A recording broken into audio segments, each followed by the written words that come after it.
welcome to episode 327 of Late Night Linux. I'm Joe, and with me are Phelim. How's it going? Graham. Good evening. And Will. Hello. A while ago we did some what-if questions, counterfactuals, what if IBM hadn't bought Red Hat, that sort of thing. Well, David wrote in with one of these questions. What if Google hadn't come along in the late 90s to shake up the search engine market? Granted, there were fewer websites to index back then, but when Google first came along, its results were like magic. Because of Google's efficiency in search results, it eventually killed off other players in the space like AltaVista, Hotbot, etc. If Google hadn't come along, what would web searching look like today? Would we still have multiple search engines? And what would it have meant for Firefox smartphones, to name but two examples? Never mind search. What about open source in general? Like, back in the early days, they were really good stewards of making FOSS software. Chris DeBona, who's in charge of their whole open source team, I think you almost had to go to the point, this is third-hand information here, but it was almost the point of it's open source unless you really have a good reason for it not to be, sort of thing. My memory of AltaVista is that it did give very good search results, but when Google came along, it didn't have all of that cruft on the front screen that AltaVista didn't have to start with, but then did have by the time Google came along. And what I remember of my decision to move from AltaVista to Google was because the homepage was so much clearer. You didn't have all of the visual noise that you do today. So I think the point here is that AltaVista was returning good quality results, but the extra crap that came along with it was really annoying. And Google didn't have that at the beginning, and they had a very strong open source message. So I don't know what the conclusion to that is. I don't think that the Google of today is anything like the Google of yesterday. And so to imagine what might have changed back in the late 90s is very difficult. Would we have had one dominant search provider, is the question, I suppose. Is that inevitable that someone is going to win? Or would we have had a greater number of competing ones? Would Bing be less of a punchline, for example? There's a lot of unknowns in this. At the time, I was using something called Metacrawler, which was like an aggregated load of answers from a lot of the crawlers at the time, and Google was revolutionary. And I remember also feeling at the time, Windows 95 or Windows 98, when you could see that they dropped the ball on the internet and were desperately trying to catch up. I think if Google hadn't quickly got into such a dominant position, then I would have expected Microsoft to dominate. And, they have done very well with Bing. But I think they would have got there, and then we'd have been in a whole different kind of trouble, I think. Instinctively, I feel like Google has bought us a decade or 15 years of freedom from one company dominating search, which we're now facing, of course, but I think we'd have faced that probably in the early 2000s. But would Yahoo not have done better, maybe? I think they're still looking for their answers. I think Yahoo had fallen into the same trap that AltaVista had, where they didn't want to only do search. They wanted to be all things to all people. And it kind of diluted their value to me as an end user anyway. Even by that point, I think Yahoo were on the way out because they hadn't focused on doing one thing and doing it properly. They'd started to disperse amongst all of these other things, and I felt like the quality was already waning even back then. And what about ad tech? Would that be where we are today, do you think? That is a very good question. I mean, I know the beating heart of Google really is the ads, always has been, but maybe in those early days it wasn't as much, but Jesus, the amount of crap that used to be on the web. Like the likes of if you were going in via, what was the famous one at the time? It was like the internet, but like AOL? Made for consumers. Yes, thank you. God, I've forgotten about it. It was so awful. That whole spoon feed the normals sort of thing that they were doing and making a cock end of it as well. I mean, that was all about advertisement, let's face it. And I think it always was going to go there, wasn't it? Because, I mean, what is the product? It's the person who's using it. I swear AOL is singularly responsible for the microplastics problem now with all those fucking free CDs. That and Shuttleworth. Damn you! And on top of that, there's all of the services that Google I guess, invented or at least popularized things like Google Maps, Google Mail, Google Docs.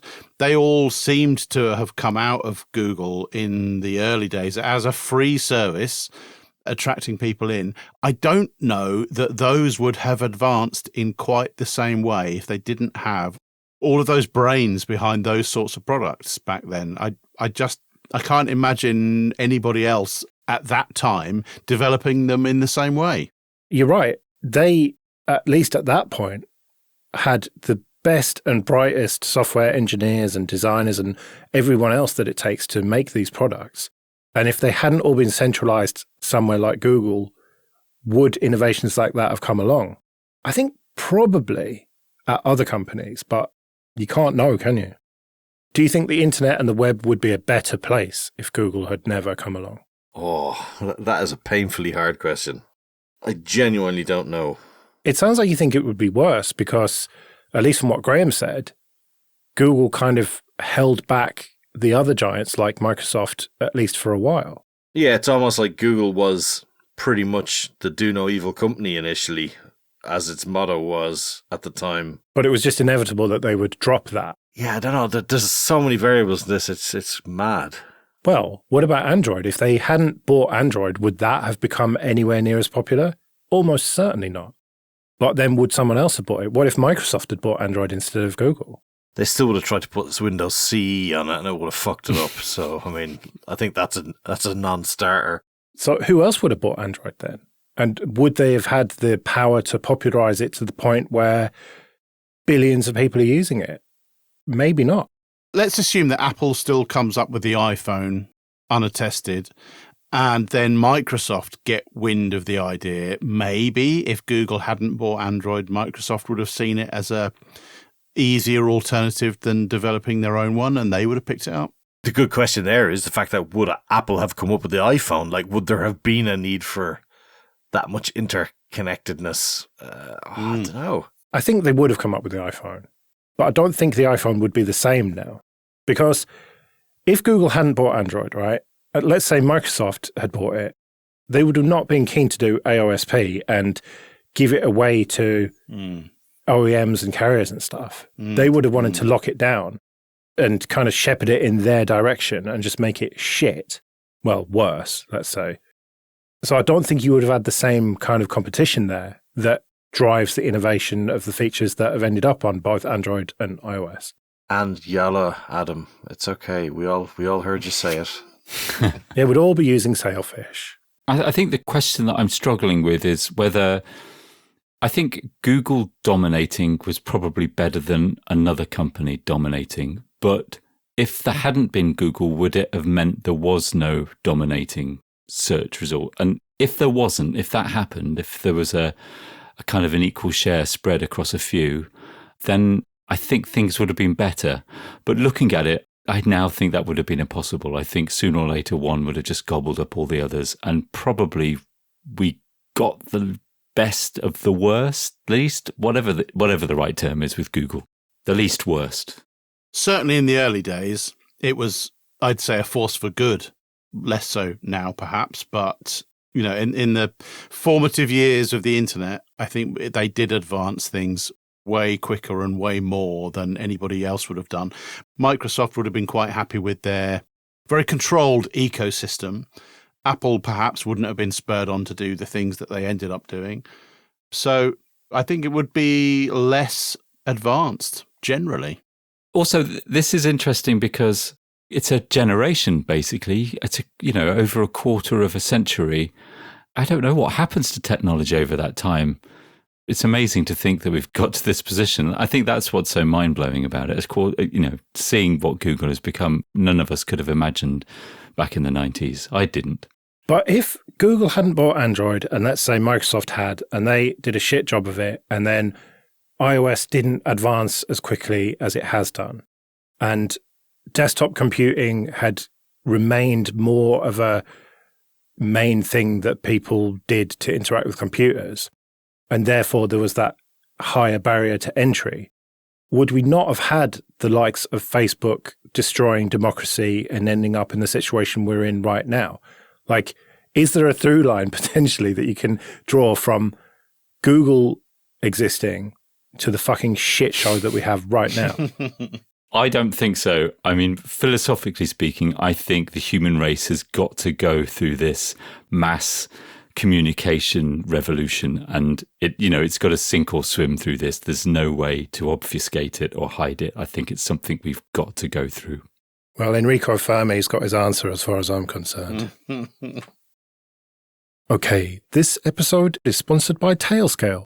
Go to tailscale.com/LNL. Tailscale is the easiest way to connect devices and services to each other, wherever they are.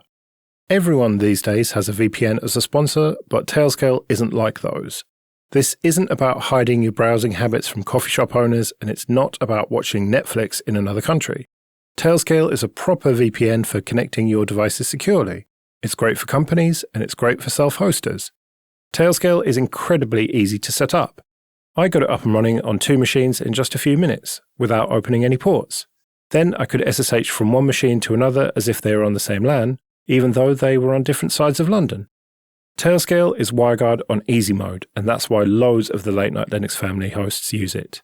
Tailscale's personal plan will always be free, so support the show and try Tailscale out for free today. You'll get up to 100 devices and 3 users for free at tailscale.com/LNL with no credit card required. That's tailscale.com/LNL.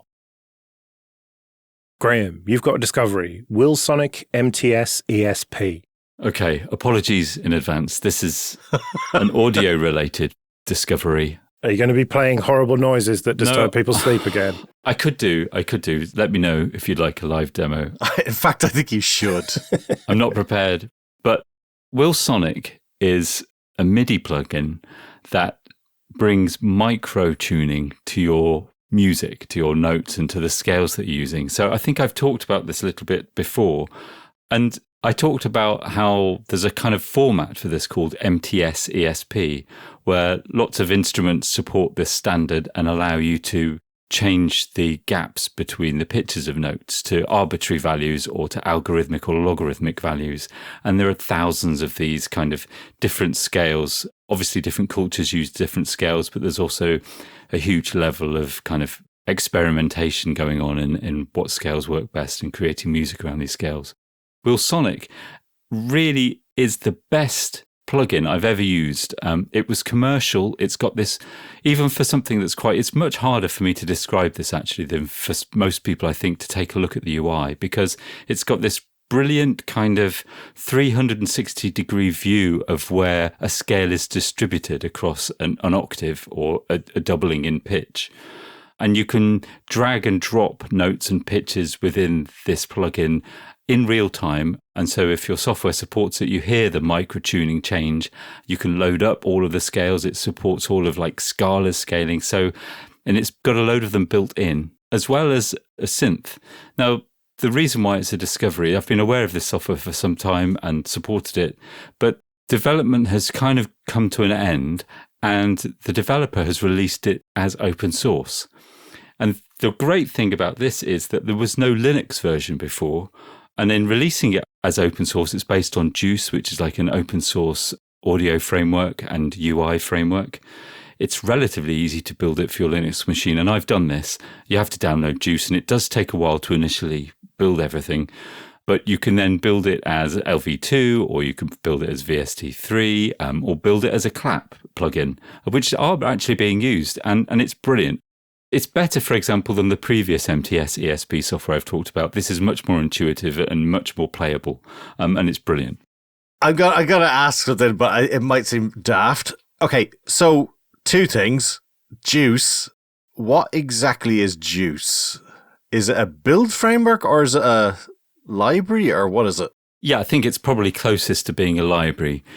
It basically allows audio synthesizer developers or effects developers or MIDI note processing developers to forget about all of the complexity of dealing with the audio streams or the MIDI data or the GUI elements, and just provides Actually, there's a drag and drop interface to it if you would need it to, but it's also got, you can also create your own programs that interface with it. So it handles all of that stuff, and it's also cross-platform. So if you build your plugin to work on Windows, whatever, you can cross-compile it to macOS and Linux. And it's totally open source as well. Even though Wilsonic was originally a proprietary piece of software, Juice itself is open source and used by lots of different projects to create even simple GUIs for things, but also really complicated audio processing tools. Okay, and second stupid question.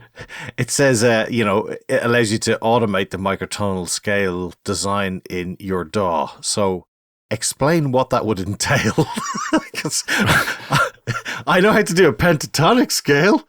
So pentatonic basically divides an octave scale into 5 notes, just like the black notes you play on a keyboard. If you imagine a 360-degree circle, then there'll be 5 slices of pie. With Wilsonic, you could drag those intervals to make them bigger or smaller, or subdivide them into to add another note. While you're doing this, you're actually generating MIDI data that your DAW could record as automation, so that when you do this during a performance, or you attach it to a MIDI controller like a slider or a knob, you can play that back which is like beyond the realm of experimentation. I don't know any music that actually does this. I'm sure there is, but I don't know any. It's really the cutting edge of what you can do with microtonality. I think I get it. It's almost like playing in between a fret on a guitar, say. That's it, yeah. Yeah, exactly. Or bending the notes or whatever, yeah. Right, okay, so yeah. So you've sort of essentially turned a piano keyboard into a slider rather than several discrete buttons, or keys rather. Yeah, almost like a spectrum instead of binary steps, yeah. That seems needlessly complicated. It's interesting because a lot of music actually doesn't use the same kind of chromatic scales that we do, or the equal temperament scales that we see on a piano. You know, there's a lot of music that's evolved to use this microtonality without even knowing it. And in fact, a piano keyboard is 2 digital and based around an octave of 12 semitones. So it's very difficult to actually use a keyboard in this way, but you can use another controller. You could, it is just like a fretless guitar in that way. Yeah, wow. And it's funny, we often think about other cultures or whatever having different intervals and microtonality, but we have it in Western music as well. You only have to look at like blues and R&B and blue notes, they call it, like where you're kind of bending the notes slightly, whether that's a vocal or a guitar. So we are more familiar with this than we realise. I thought that was just my shit fretting, to be quite honest. But yeah. Yeah. I don't know much about what it's called, but you notice it like in really great music, even great pop music. There's often a kind of, the best pop music I find has some very awkward kind of dissonance in the harmonics of some of the notes that often is this microtonality by, some huge double chords that they've happened to play at the same time that they've kept in just because it sounds good. And ultimately, it's playing with things because you think they sound good. On to a bit of admin then. First of all, thank you everyone who supports us with PayPal and Patreon. We really do appreciate that. If you want to join those people, you can go to latenightlinux.com/support. And remember that for various amounts on Patreon, you can get an advert-free RSS feed of either just this show or all the shows in the Late Night Linux family. And you even get some episodes early. And if you want to get in contact, you can email show@latenightlinux.com. I was talking to a friend of mine the other day, and he said, I've had enough of Ubuntu, I think it was. And I'm going to go to Arch. Or no, I'm going to go to KDE Neon. And you didn't tell me about DistroBox. That opens up a load of possibilities for me to switch distro. And he just will not settle on a distro. And it made me realize, with a bit of my own shenanigans of trying to fix Bluetooth on my desktop machine, my TV machine, at some point, you just have to pick a distro and then either put up with its problems or fix them. Because if you just keep changing distro, you're just going to keep changing problems. And that's why we become entrenched. That's why Phenom is so entrenched with KDE. Because you know how to deal with the issues that it throws up and you don't see them as issues anymore. And that's why I'm so entrenched with XFCE. I know how to massage it and I know the little nuances of it. Same with Ubuntu. Like I can use Fedora, but just some things are a little bit alien to me. And, when I have weird things that go wrong, I'm not exactly sure how to fix them, whereas I am much more confident on Ubuntu. And so I don't think that any one distro is necessarily better or desktop or whatever. I just think you just get used to it and just put up with it. Same applies to Windows and macOS, of course, as well.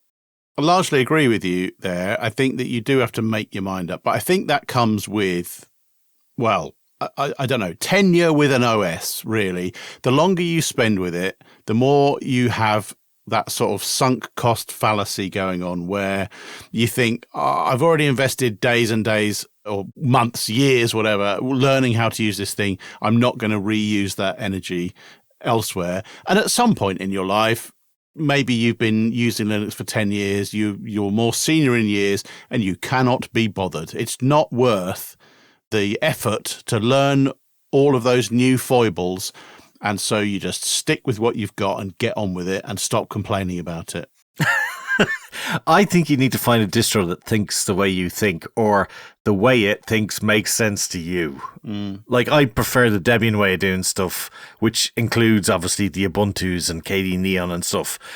And to me, that makes sense. The Red Hat or SUSE way of doing things, or even the Arch, which is just crack pipe smoking nonsense. It appeals to somebody. I think that's a completely fine way to do things. And I think it's good that we have those different ways at looking at problems. I mean, I might slag Joe for using his crufty 1970s desktop there, but I mean, I'm sure it does good stuff as well. And I think all of these things contribute.